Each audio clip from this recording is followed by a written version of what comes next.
Hidup kita memang sifatnya gelap, ndak enak, sumpek.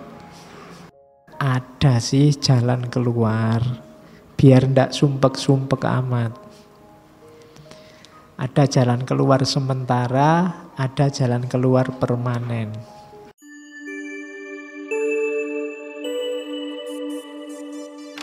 Assalamualaikum warahmatullahi wabarakatuh. Bismillahirrahmanirrahim. Alhamdulillahi rabbil alamin. Wa bihi nasta'inu ala umurid dunya waddin. Allahumma sholli wa sallim wa barik ala habibina wa syafi'ina Sayyidina wa maulana Muhammadin wa ala alihi wa ashabihi wa man tabi'ahum bi ihsanin ila yaumiddin. Amma ba'du. Bismillah. Mari kita mulai kembali ngaji kita. Kematian itu tidak tergantung umur. Jadi maka teman-teman harus, kalau ada waktu, disempatkan bertanya pada dirinya sendiri, sudah siapkah berangkat? Merasa sudah layak atau tidak bertemu kekasih kita yang sejati?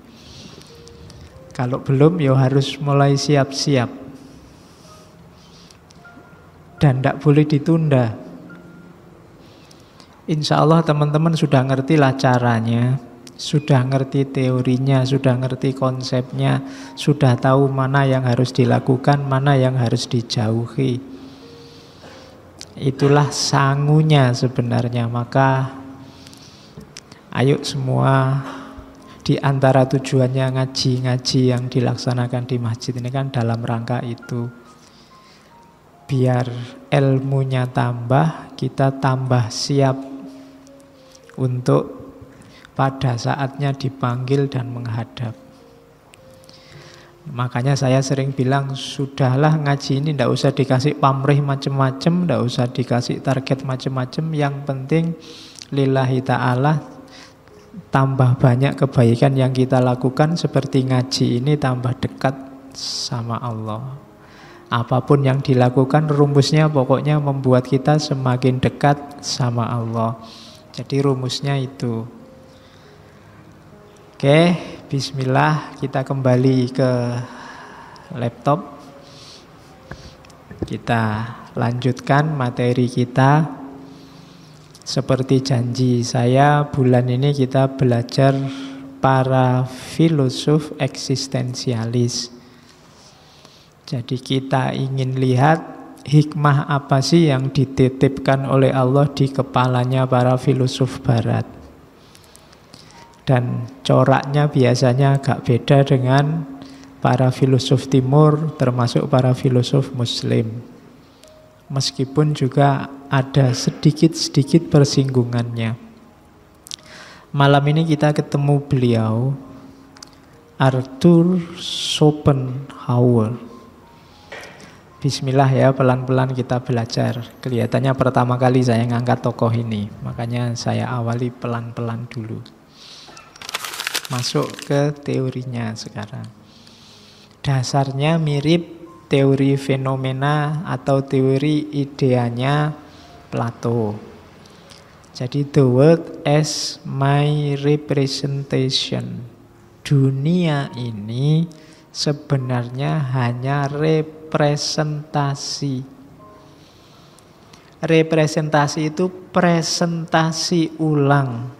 Apa sih maksudnya presentasi ulang? Aku menampilkan lagi dunia versiku. Jadi ngaji ini tidak pernah objektif. Ngaji filsafat ya ngaji filsafat. Selalu ngaji filsafat sebagaimana aku pahami. Makanya ketika misalnya ada beberapa teman yang nulis testimoni tentang ngaji ini, isinya kan beda-beda. Kenapa? Karena ngaji ini tampil dalam dirinya sesuai presentasinya dia, maka presentasi ulang adanya ngaji ini dan pemahaman orang terhadap ngaji ini. Jadi 2 kali, makanya presentasi ulang. Laptop ini dia tidak tampil sebagai dirinya, tapi tampil sebagai yang saya pahami.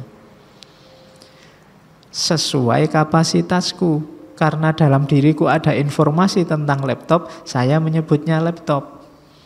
Simbahku di kampung mungkin yang nggak pernah ngerti laptop itu apa, informasi kayak gitu ndak ada. Nonton gini mungkin bingung, dianggap TV. Ngertinya cuma TV. Lo ada TV bisa dilipat, mungkin bisa begitu ngelihatnya. Kenapa? Nggak pernah ada informasi. Jadi dia melihat laptop, representasi versi dia bukan laptop, tapi TV yang bisa dilipat. Jadi the world is my representation. Jadi hidup ini, kenyataan yang kita lihat semuanya itu sifatnya fenomenal dan ilusif. Kenapa ilusi? Yang sejati tidak ada. Kenapa tidak ada yang sejati? Tidak pernah kepegang. Selalu versiku. Gitu. Sepak bola aja kan juga begitu. Kalian ada yang suka klub A, suka klub B, suka klub C. Merasa klubnya paling hebat. Padahal yo kadang-kadang yo kalah. Kadang-kadang yo seri barang. Tapi kan sesuai presentasimu masing-masing, yang paling hebat siapa. Jadi selalu, dunia itu selalu versi. Tidak pernah asli.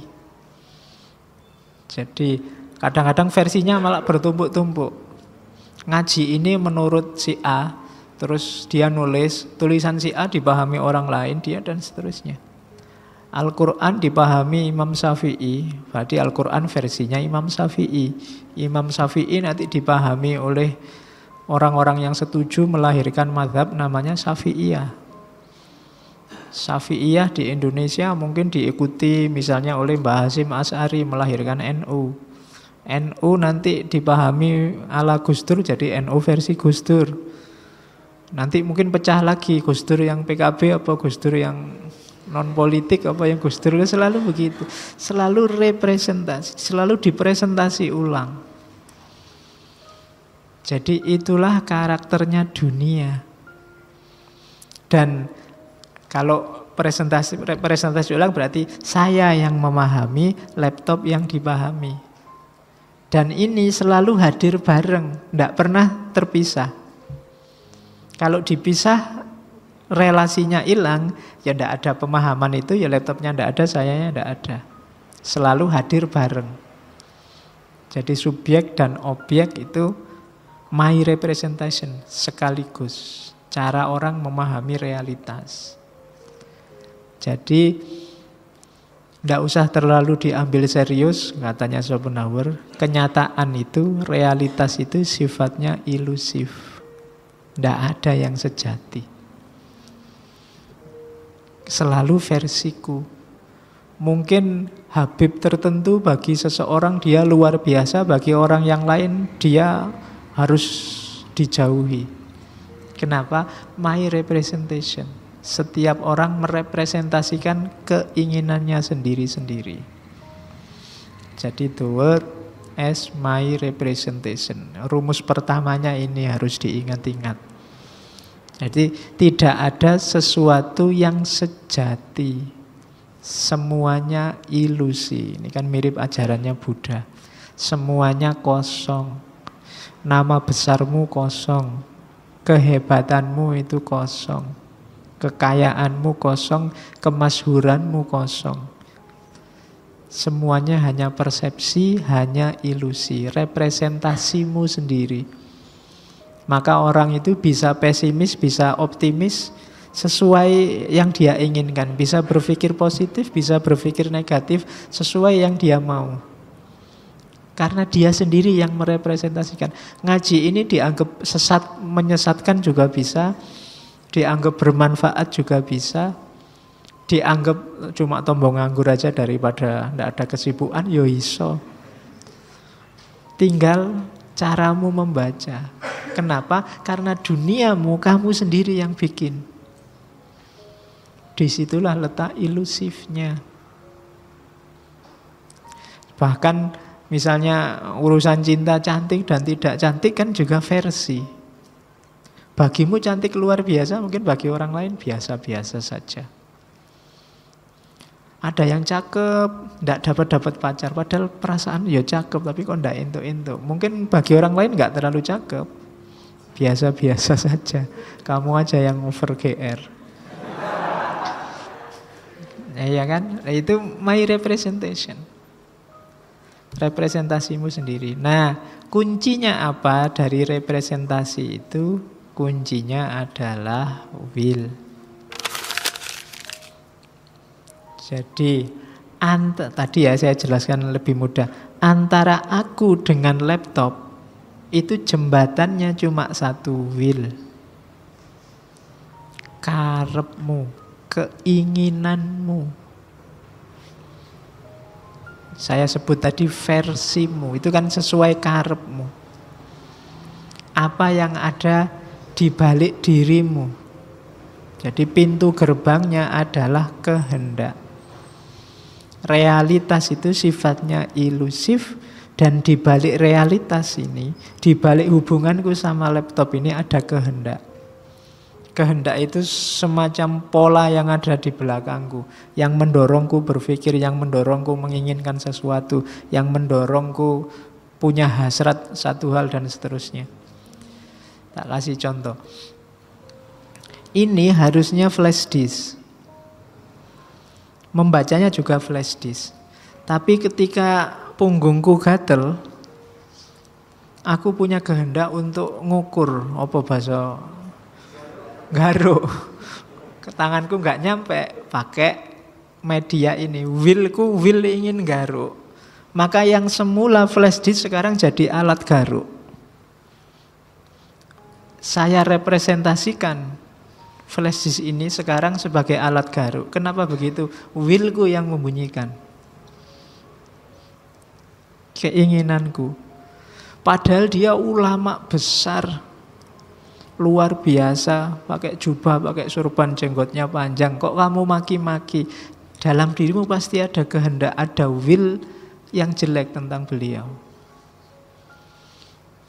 Jadi dorongan batin, dorongan diri paling kuat dalam diri manusia itu will, kehendak. Jadi misalnya yang membunyikan teh ini pantas apa enggak pantas sih ditaruh di atas ini, itu kan yang bunyi bukan akalmu, bukan dirimu, tapi willmu yang menjawab. Sehingga kamu kemudian menarik relasi dengan teh ini pantas apa enggak pantas. Laptop ini terlalu besar apa cukupan sih besarnya? Kemudian layar di situ dengan tulisan kecil-kecil gitu cukup apa enggak? Itu jawabanmu ditentukan oleh willmu sendiri. Keinginanmu. Kamu sih pinginnya layar itu diperbesar dikit biar tulisannya enggak kecil-kecil, biar yang di belakang kelihatan. Ada yang enggak Pak, itu sudah cukup. Ada yang ya yang penting ada lah Pak, enggak masalah. Lah beda-beda menghadapi layar itu siapa yang membunyikan? Willmu, keinginanmu, hasratmu. Jadi ternyata jembatannya antara aku dengan barang, objek dengan subjek, kuncinya ternyata tidak di akal, di will, kehendakmu, karepnya dulu. Ini yang harus dibongkar, katanya Schopenhauer. Bahkan bukan akal. Akal atau rasio itu tugasnya cuma menjustifikasi. Jadi menjustifikasi itu membenar-benarkan yang mungkin semula nggak terlalu pas, nggak terlalu benar, tapi kamu kasih argumen. Akal itu datangnya selalu di belakang setelah will, katanya Schopenhauer. Jadi dia tugasnya cuma ngasih stempel bahwa yang diinginkan itu benar. Dulu mungkin kamu kuliah milih jurusan itu sakarepmu, ndak mikir. Tiba-tiba kuliah kok neng Usuluddin misalnya. Itu kamu ndak mikir, ya kemarin entah kenapa kamu pola ke situ, pikiranmu ke sana dan masuklah ke sana.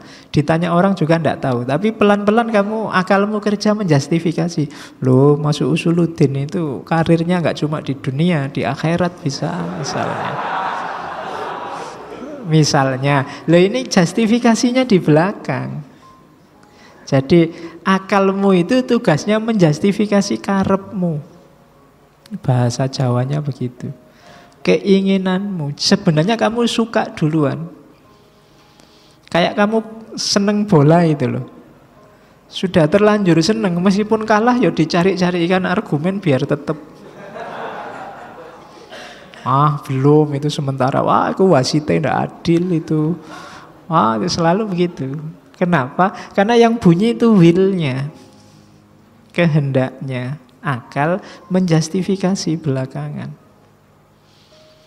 Makanya kalau di mazhabnya Asy'ari, akal tidak didahulukan. Karena akal itu yang baik bisa dirasionalkan, yang jelek pun bisa dirasionalkan. Ya misalnya, kan dulu sering saya kasih itu, misalnya ada anak pacaran, cowok, cewek, terus nginep di hotel, terus digerebek orang, itu dia bisa ngasih jawaban rasional. Loh kok semuanya marah, wong ini pacar-pacarku dewe, suka sama suka. Ndak ada yang maksa, hotelnya ya tak bayar-bayari dewe. Nanti kalau ada resikonya tak tanggung-tanggung sendiri, kok yang lain cerewet. Nah, itu kan masuk akal jawaban semacam itu. Kecuali aku ngerusak orang lain, menyiksa, maksa orang lain, terus kalau ada resiko saya lari, itu baru salahin. Wong ini belum apa-apa. Itu akal yang membunyikan itu. Jadi akal itu bisa datang belakangan. Kebanyakan memang begitu. Orang suka atau tidak suka dulu, justifikasi rasionalnya belakangan. Kayak kemarin waktu pilkada itu kan begitu. Jadi pro atau anti dulu, nanti bikin argumen. Kalau argumennya kurang ya nyari fakta, faktanya kurang bikin hoax. Untuk apa? Mendukung pandangannya, mendukung will-nya. Jadi untuk membongkar pikirannya seseorang, argumennya tidak penting. Coba kamu cek will-nya, kehendaknya. Karena kehendak itulah yang memicu tindakan. Nanti tindakan itu didukung baru oleh akal atau intelek. Jadi orang itu eksis didorong oleh will-nya, oleh kehendaknya. Jadi makanya tidak harus terlalu wow sama akal. Karena ternyata kuncinya sifatnya emosi, yaitu will, kehendak. Nah itu teorinya Schopenhauer. Nah, akhirnya sampailah di sini. Berarti apa? Berarti hakikat hidup itu kehendak. Ndak enaknya kalau hakikat hidup itu kehendak, berarti hidup itu intinya penderitaan. Ndak enak, makanya tadi disebut pesimisme. Kenapa kalau hidup itu penderitaan? Ya berarti kehendak itu sebenarnya sifat dasarnya jahat. Kita lihat logikanya. Jadi yang pertama asumsinya Schopenhauer, hidup itu kan dasarnya kehendak, keinginan. Dan ternyata yang namanya keinginan dalam diri manusia itu tidak pernah berakhir. Jadi kaya tidak ada akhirnya, terkenal tidak ada akhirnya. Nggak ada orang merasa puas, saya sudah terkenal, sudah masuk di YouTube banyak, nggak ada. Selesai itu nggak ada. Orang selalu pengen lebih. Kalau sudah masuk di YouTube ini gilirannya apalagi. Targetnya selalu ada, nggak pernah kehendak, keinginan itu selesai. Orang paling kaya raya kayak Bill Gates, kayak sopolah Zuckerberg yang punya Facebook itu coba ditanya. Kalau dia merasa sudah cukup ya berhenti, mungkin Facebooknya ditutup, Microsoftnya ditutup, tapi kan enggak. Ingin dikembangkan lagi, enggak ada kehendak itu selesai. Kalian yang kuliah nilainya sudah bagus-bagus, sudah kumlot, tapi kan tetap belum selesai.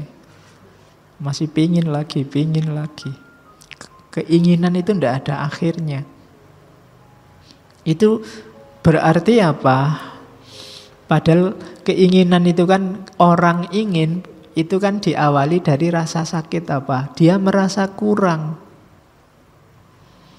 Saya ingin itu kan karena ada yang kurang dalam diriku. Pingin pacar berarti kan ada yang kurang, randuwe pacar. Pingin duit ada yang kurang, randuwe duit. Pingin kuliah ada yang kurang, pingin bayar ada yang kurang. Ada yang kurang. Keinginan itu karena ada yang kurang.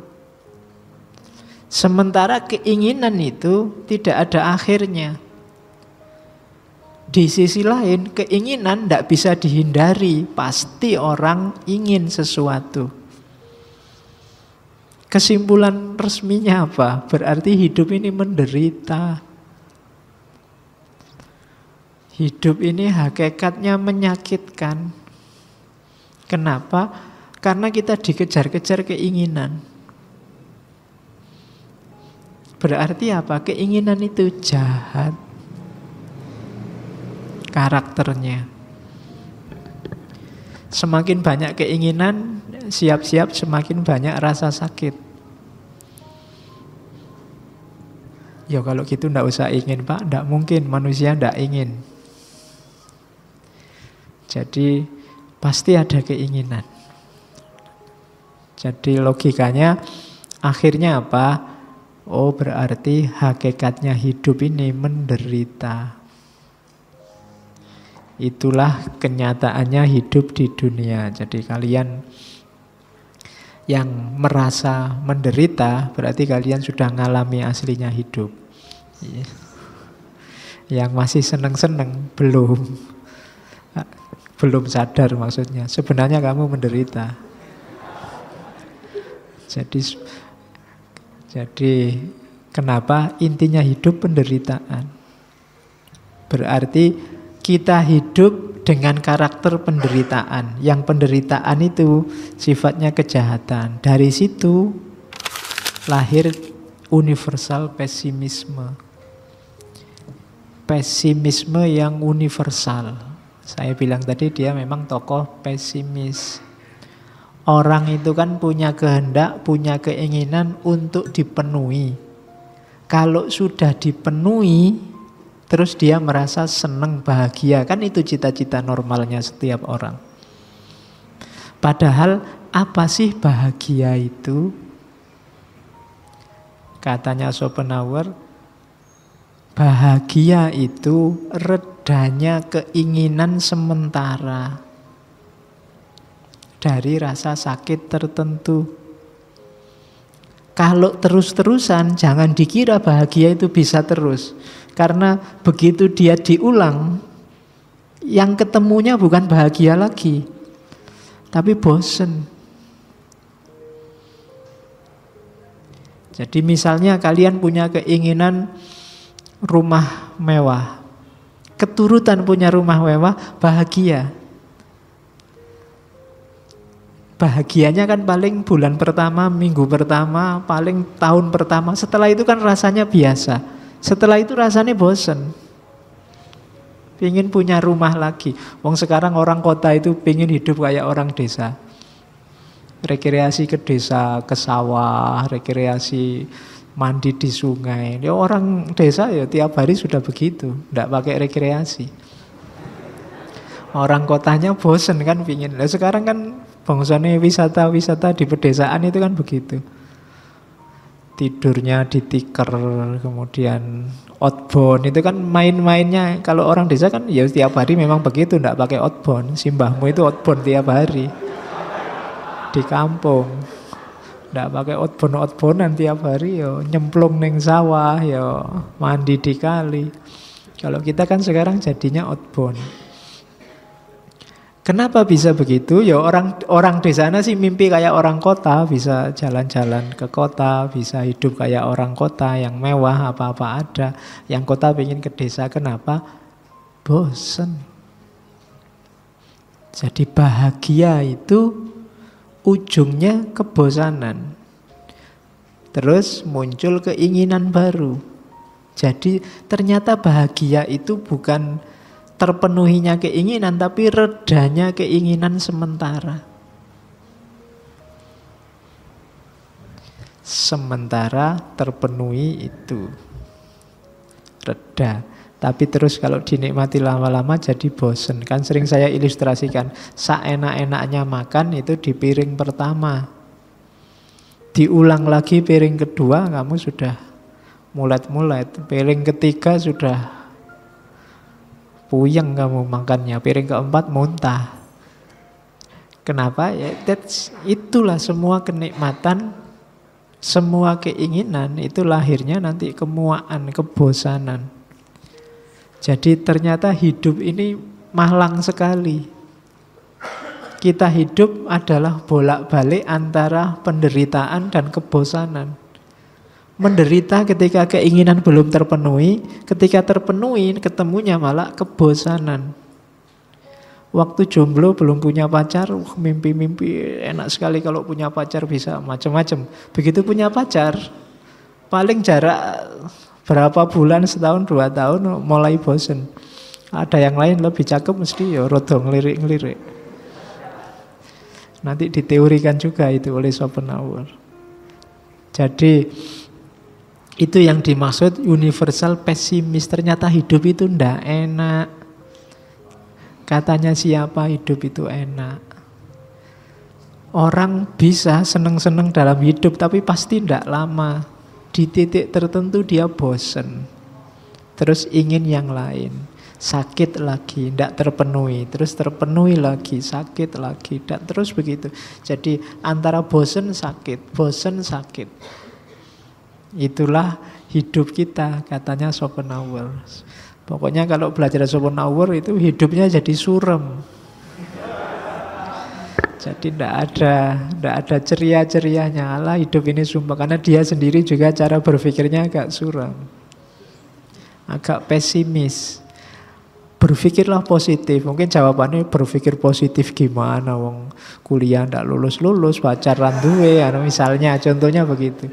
Kamu kan mesti yang kamu tampilkan kan keinginanmu yang belum terpenuhi. Diceramai kiai jamaah yang berbahagia, bahagia gimana? Ya kan, tesis ora dadi-dadi. Duit entek misalnya, kamu kan selalu begitu. Kenapa kamu mengeluh? Tuntutanmu banyak, keinginanmu banyak, tidak ada yang terpenuhi. Jadi itulah malangnya kehidupan kita. Makanya terus jatuhnya ke universal pessimism. Pesimis yang universal. Jadi dengan kacamatanya Schopenhauer ini berarti hidup kita memang sifatnya gelap, ndak enak, sumpek. Oke, sekarang dia juga ngasih resep. Ada sih jalan keluar, biar ndak sumpek-sumpek amat. Ada jalan keluar sementara, ada jalan keluar permanen. Ada untuk mengatasi penderitaan, jalan keluar pertama adalah lewat jalur estetik atau seni. Beruntunglah orang yang punya sense estetika tinggi. Karena seni itu katarsis dari banyak penderitaan yang melampaui ruang dan waktu. Coba diingat-ingat, waktu kalian dekat sama seni, apakah itu gambar? Yang pintar gambar, waktu gambar, itu kan semua penderitaan lenyap. Waktu kalian dengerin musik, musik itu paling seni paling tinggi bagi Schopenhauer. Itu kan segala penderitaan, keinginanmu kan terlampaui. Lupa waktu asik joget dangdut apa, waktu asik mendengarkan musik apa, itu kan kamu terbawa terus melayang terus kayak ndak ada masalah aja. Itu seni. Yang asik gambar, yang asik mahat, yang asik bikin puisi. Itu kan seolah-olah semua problem, semua keinginan itu sudah luntur, tidak ada artinya lagi. Makanya kadang-kadang untuk meredakan stres itu kan kita disuruh mendengarkan musik. Karena musik punya daya katarsis, daya membersihkan. Jadi untuk mengatasi penderitaan ada jalan pertama, yaitu jalan estetik, seni. Seni ini biasanya punya karakter bentuk yang bebas, tanpa kepentingan dan kontemplatif, melahirkan kejernihan berpikir. Itulah seni. Jadi kita dibersihkan, kemudian di senilah kita bebas. Seni itu termasuk kebebasan karena orang tidak bisa memaksa dirinya suka seni tertentu yang dia tidak suka. Selalu sifatnya bebas. Jenis musik yang disukai apa? Kalau sukanya dangdut, dipaksa suka jazz apa blues, ya tidak akan mungkin. Wis ngertine ya dangdut. Pokoknya Via Valen sama siapa? Iya loh, apalanmu bodoh berarti. Karena kalau tak tanya artis jazz atau artis blues, ora iso jawab kowe. Isone dangdut, berarti seleranya kan di sekitar itu. Kamu sudah mendengarkan, kalau sudah ketemu Via Valen, katarsis sudah bersih, sudah ekstase. Sudah tidak ingat lagi kuliahnya, tinggal berapa semester, sudah tidak ingat lagi. Duitmu sudah tipis, tidak ingat lagi sedang gegeran, pokoknya goyang terus. Itulah seni. Ya seni apapun. Makanya punya keterampilan seni itu lumayan untuk katarsis diri. Ya ndak bisa main musik, ya gambar, ngelukis, ya kan? Ndak usah minder, lukisan itu yang paling jelek paling laku. Kalau lukisanmu bagus, persis kayak aslinya, itu murah, dijual di pinggir-pinggir jalan itu banyak. Ada orang ngelukis pemandangan persis kayak gunung, persis kayak sawah, itu ya murah harganya. Tapi coba kamu ke Museum Affandi, kamu ke museum ini, lukisan tidak jelas, urek-urek, itu mahal. Jadi kalau kamu stres gambar, sak senengmu apa gitu, terus kasih judul yang khas itu mahal. Anggap aja kepuasan batin lah, apalah gitu. Itu seni. Untuk mengatasi penderitaan ada jalan kedua, yaitu jalan etis. Etika. Jalan kedua ini adalah melakukan kebaikan kepada orang lain atas dasar simpatik. Kita kan menderita, orang lain juga menderita. Ada yang bisa membuat kita agak terbebas dari penderitaan apa? Peduli dengan penderitaannya orang lain. Simpati dengan penderitaannya orang lain. Itu membuat kita lebih terbebas. Kita merasa tidak sendirian sumpeknya, yang lain juga sumpek. Membantu orang lain itu kayak membantu diri kita sendiri. Dengan membuat orang lain lega, kita sendiri juga ikut mengalami lega. Itu namanya jalur etis. Berbuat baik kepada orang lain. Dasarnya apa? Kalau katanya Schopenhauer, dasarnya namanya compassion, kasih. Kasih itu satu level lebih tinggi daripada sekedar passion. Apalagi cinta yang hasrat, yang nafsu. Jadi compassion ini, kasih ini levelnya Rahman Rahim, bukan lagi mahabbah atau mawaddah. Jadi compassion, sayang pada orang lain. Atau kalau bahasa Yunaninya agape. Agape itu cinta sesama yang tanpa pamrih. Nah, ini jalur etis. Kita ngambil jalur ini bisa menyenangkan orang lain. Dan akhirnya diri kita sendiri ikut senang, ikut bahagia. Itu juga melegakan. Jadi orang lain lega, kita juga lega. Nah, ini namanya jalur etis. Makanya kita disuruh berbuat baik. sebanyak-banyaknya itu sebenarnya bukan untuk siapa-siapa, untuk biar kita sendiri nggak menderita. Ya, yang suka berbuat baik pasti ngalami kebahagiaan melihat orang lain bahagia karena tindakan kita. Jadi ini jalur kedua. Bantulah orang lain, simpatiklah dengan orang lain. Katanya Schopenhauer, compassion is the basis of all morality. Kasih sayang itu dasarnya semua moralitas. Jadi meskipun orangnya agak murung, agak pesimis, agak antisosial, dia masih ceramah bahwa kita harus berbuat baik dengan orang lain. Oh, berarti kan si rodok waras. Meskipun cara mikirnya agak muram, agak suram. Cuma ada cumanya ternyata, compassion ini sebenarnya seni juga begitu, tidak akan bisa menyembuhkan penderitaan kita secara total.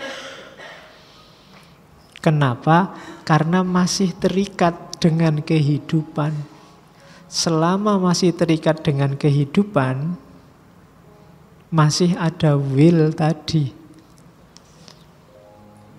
Selama masih terikat oleh will, kita masih menderita. Sekarang saya agak menderita karena haus. Terus minum. Bismillah, minum dulu.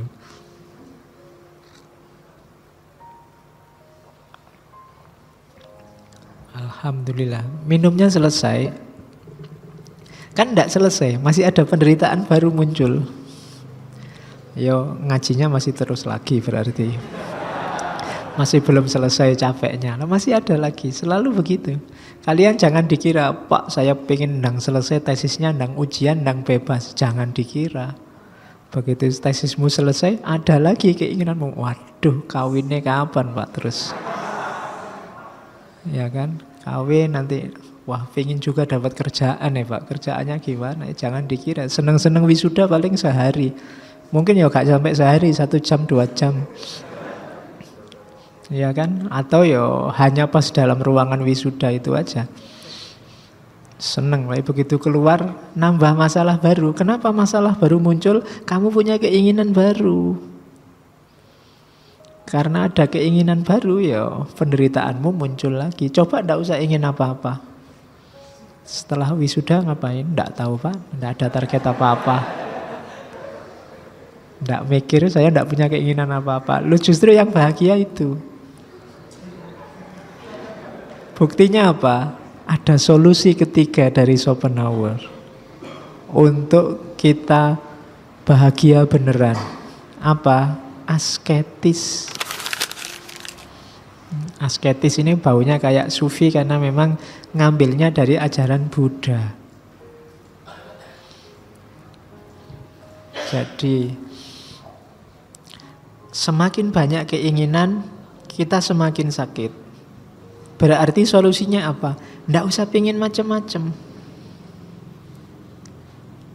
Jadi negasikan dunia. Say no to what? Jadi katakan tidak pada dunia. Nah, kalau orang bisa menidakkan dunia, jadi dia tidak ingin dunia, bahwa dia punya dunia tidak urusan, tidak masalah, tapi bukan itu keinginannya, dia akan tentram.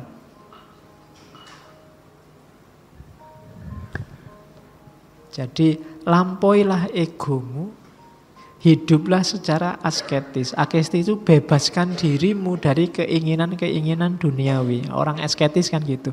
Para petapa kan begitu. Jadi tidakkan dunia. Kayak kamu tadi, cita-citamu ini apa kamu sudah lulus? Nggak tak pikir Pak itu. Lu itu kan kamu bebas, bisa bahagia. Tapi kalau kamu nggak tahu Pak, saya mikir sejak kemarin nggak ketemu-ketemu, sumpek. Dua-duanya sama-sama nggak dapat kerjaan, cuma yang satu seneng-seneng aja, yang satu sumpek. Nah, yang satu bisa menidakkan keinginan. Ini versinya Arthur Schopenhauer.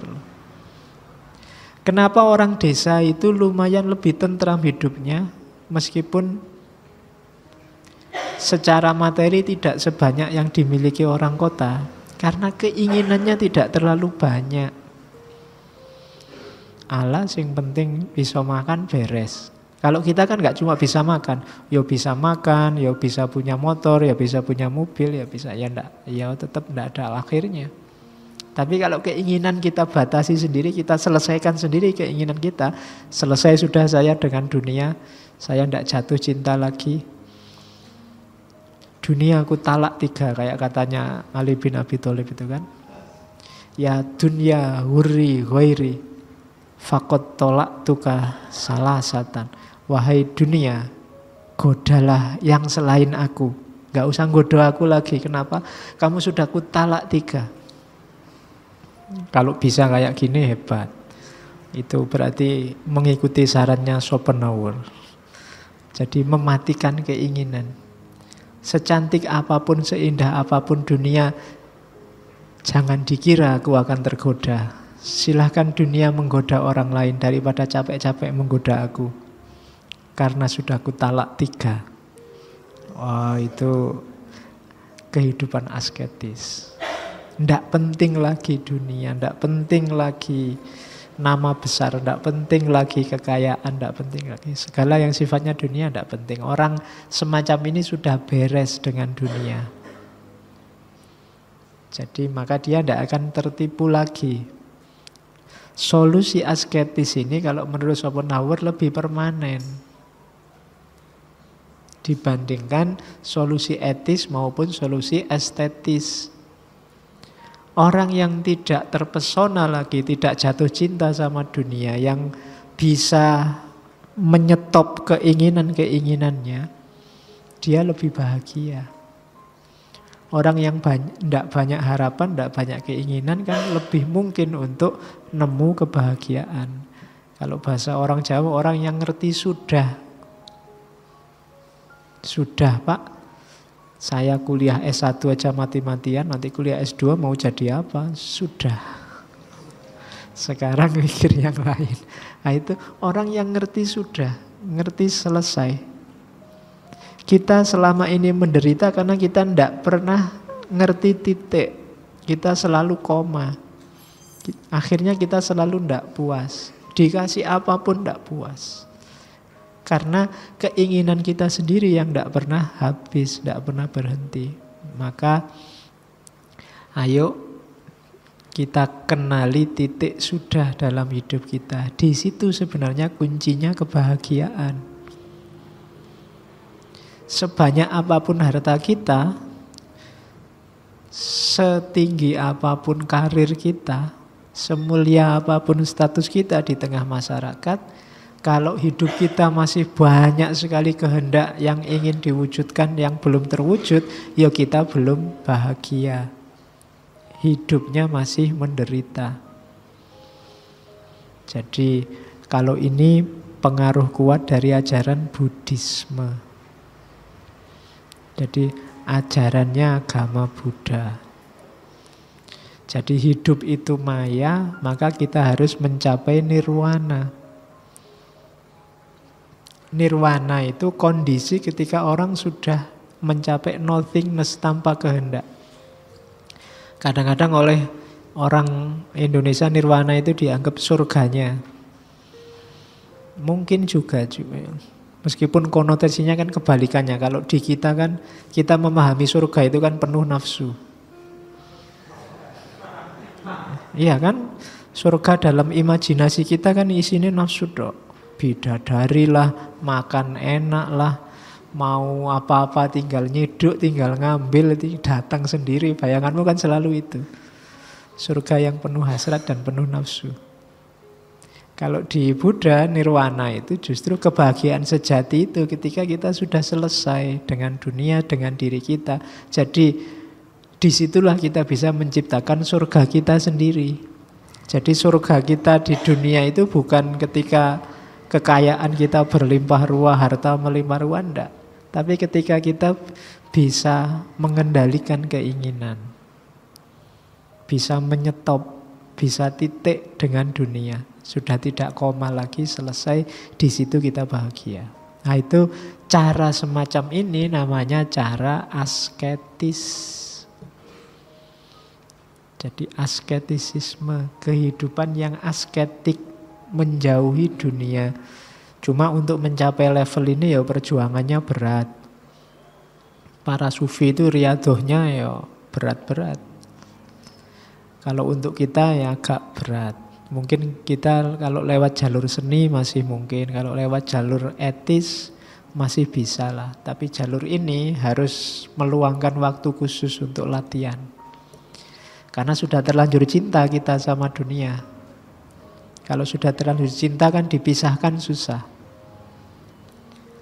Oke, biasanya kamu benci dunia kan kalau pas sumpek, kalau pas patah hati, kalau pas tujuan tidak tercapai, baru kamu benci dunia. Tapi nanti kalau tercapai, cinta lagi. Keinginannya tambah lagi. Maka jiwamu perlu dilatih, katanya orang-orang sufi.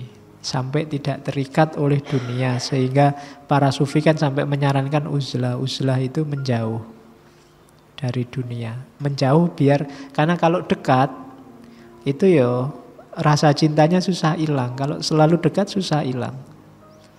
Misalnya kamu nembak kok ditolak. Itu kan kalau masih sering ketemu tiap hari masih sakit hatimu. Cintanya masih ada.